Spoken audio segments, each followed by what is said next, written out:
This is my supernatural folklore reading list. The supernatural is my area of academic research, so the bulk of these are scholarly texts, but I have a couple of different recommendations at the end. One of my personal favorites is Gillian Bennett's Alas Poor Ghost. Taking the title from Hamlet, Bennett conducted a massive study about ghost beliefs. After the Enlightenment, it was commonly assumed that supernatural belief would disappear, but Bennett showed here that ghost belief was quite active in her Manchester survey. Next, we have Out of the Ordinary, an edited volume that explores the ways the supernatural is embedded in our everyday lives. Hufford has a chapter titled Beings Without Bodies, where he argues, like Bennett, that experiences with spirits influence belief. And another chapter I enjoyed in this book was Barry Tolkien's look at moccasin telegraphs, which is an indigenous term describing intuition.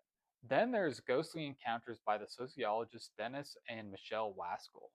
Grounded in extensive fieldwork, this book tackles the important question of how experience is tied to belief, especially when uncanny events happen to the author.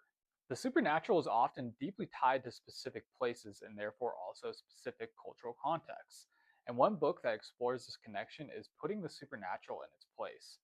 This book has fascinating chapters on folklore and the supernatural in Salem and New Orleans, alongside chapters about vampires and haunted nunneries. The priest and antiquarian Sabine Baring Gould wrote the Book of Werewolves in 1865.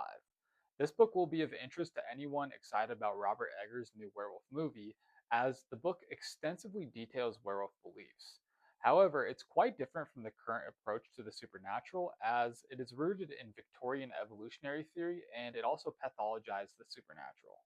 Alongside that is the anthropologist W.Y. Evans Wentz's The Fairy Faith in Celtic Countries. Evans Wentz did extensive interviewing for this book.